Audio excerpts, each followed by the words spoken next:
Han pasado casi 2 meses de campaña electoral y como tantas otras, esta campaña también ha sido vacía, mediocre, sin contenido y encima sin emoción.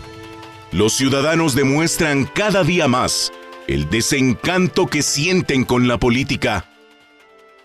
Hay quienes argumentan que la falta de discusión y de propuestas es una consecuencia de las nuevas reglas en materia de financiamiento político, por el limitado acceso a medios de comunicación y por la forma en que quedó regulado el hacer campaña. Pero esta es una visión parcial, errónea y hasta hipócrita. La historia nos demuestra que, salvo muy escasas excepciones, los partidos no han hecho propuestas de plan de gobierno, legislación o políticas públicas para atender los problemas que afectan a los guatemaltecos. Campaña tras campaña la práctica es la misma. Los políticos mienten y ofrecen lo que saben que no cumplirán. Los partidos no tienen equipo y cuando ganan, desde el primer día improvisan.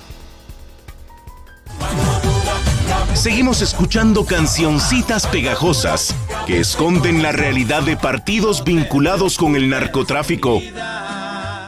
Seguimos viendo mensajes falsos que presentan artificialmente una cara amable y sensible de candidatos, cuyas mañas y verdaderas intenciones conocemos. No se pueden ocultar. Elección tras elección, nos venden mentiras y discursos vacíos y carentes de sustancia que resultan ridículos a la luz de lo que sus gobiernos nos dejaron. Álvaro Colom y Sandra Torres llegaron al poder ofreciendo que la seguridad se combate con inteligencia, pero en su gobierno se vivió la mayor oleada de violencia en la historia del país. La mano dura, cabeza y corazón de Otto Pérez Molina y los patrioteros, una vez en el gobierno, se convirtió en manos largas, ambición y corrupción. ¿O qué decir del ni corrupto ni ladrón de Jimmy Morales? 3 años y medio después, es evidente que la honestidad, la capacidad y las intenciones de este gobierno son muy cuestionables. Las encuestas nos dicen cuáles son los problemas que preocupan a los guatemaltecos: la falta de empleo, la violencia y las extorsiones, la deplorable situación de las carreteras y la corrupción. ¿Qué propuestas ha escuchado usted para atender esos problemas? ¿Cuántos candidatos han dicho cómo atraerán inversión de empresas para lograr crecimiento económico y generar empleo formal? ¿Cuántos candidatos han presentado su plan para combatir la corrupción sin actores externos?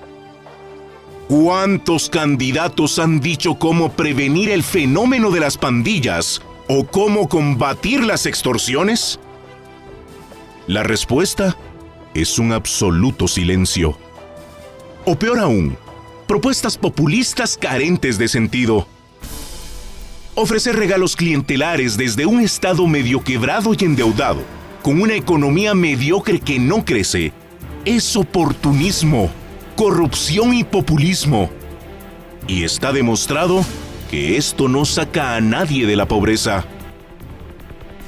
Decir que la violencia se combate con sacar el ejército a las calles es populismo.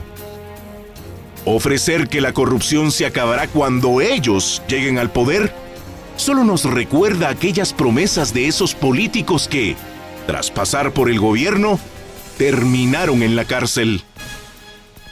Y así, a 40 días de las elecciones, a menos que los únicos 2 o 3 candidatos presentables, casi desconocidos, hagan un milagro en su campaña, los guatemaltecos nos enfrentaremos a votar nuevamente por el menos malo, con el riesgo de que resulte ser un incapaz, un oportunista o un delincuente en potencia.